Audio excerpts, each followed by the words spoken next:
tidak ada. Nah, kalau boleh saya pertontonkan, sebenarnya ini ada video yang kita ambil beberapa hari lalu. Produksi besar-besaran yang terjadi di Pongkor sana yang dilakukan oleh penambang liar.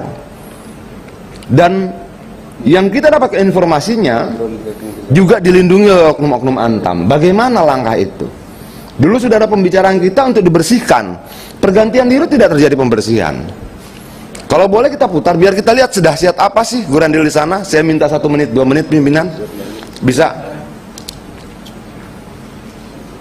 Bahwa ini sangat telanjang, sangat terbuka, dan semua seolah berpikir tidak ada. Kenapa ide koperasi itu menjadi muncul ya untuk menghadapi yang seperti ini kan?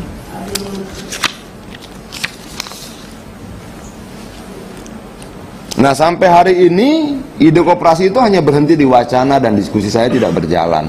Jadi seolah-olah koperasi ini sengaja dihalang-halangi, tidak boleh didirikan agar yang ilegal tetap berjalan. Kalau ini berdiri, ini tidak. Nah, saya mau tanya, rata-rata misalnya dari 1 ton ore, 1 ton bahan baku emas, batu, tanah dan sebagainya, Antam dapat berapa gram emas? Pertama, izinkan saya Pak Dian untuk menjelaskan sedikit mengenai tidak adanya follow up berkaitan dengan koperasi Pak. Ini sebenarnya perjanjian kerjasama itu draftnya sudah kami juga serahkan kepada koperasi, dan kita nih sebenarnya lagi mensosialisasikan karena memang jumlah tokoh atau masyarakat yang juga menentang dan yang mensupport ini masih berimbang lah Pak. Maksud kami itu, tapi kami sendiri ini buat PT Antam, kami akan membuat ini sebagai pilot project. Ya, coba kita lihat sebentar. Ini, coba bisa dibunyikan nggak suaranya? Kalau ada suaranya?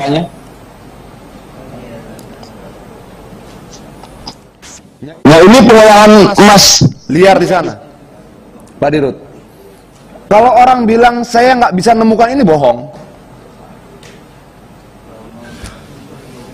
Ini bohong. Ini satu tempat besar sekali, gelundungan besarnya itu ditanam di bawah tanah. Kenapa? Dan lucunya lagi ini pimpinan, ini adanya di dalam IUP Antam loh. Dari dulu pembakaran 415 rumah tahun 2015 tidak pernah diusut sampai sekarang, tapi selalu rakyat ini kami hitamkan dari kegagalan Antam untuk membersihkan yang seperti ini. Ada beberapa video kalau tidak salah di sana, termasuk lokasi denah di mana ini berada. Dan lucunya informasinya justru orang-orang inilah yang kemudian dapat penghargaan atau apresiasi dari Antam sendiri. Kalau ini dibiarkan pimpinan, bisa konflik sosial besar di sana, dan kami akan bertanggung jawab.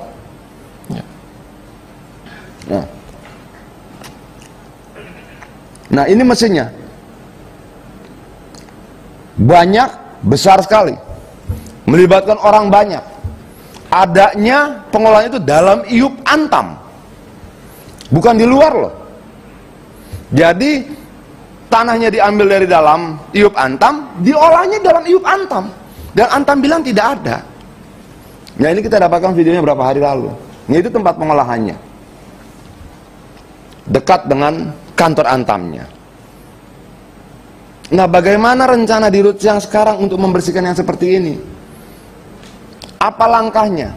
Kenapa saya tanya satu ton ore rata-rata menghasilkan berapa gram emas dan berapa gram perak? Dari data yang kita miliki, 1 ton rata-rata bisa menghasilkan 3-5 gram emas pimpinan. Oke? Per hari Gurandil ini bisa mendapatkan 1000 ton bahan baku. Artinya kalau kita buat rata-rata sekitar 3-5 kilo emas per hari. Kenapa dibiarkan?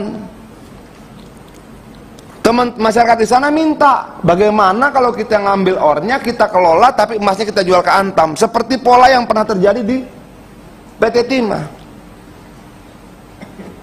Dibiarkan rakyat menambang dari laut timahnya, tapi jualnya ke PT Timah, sehingga tidak ada penjualan timah gelap.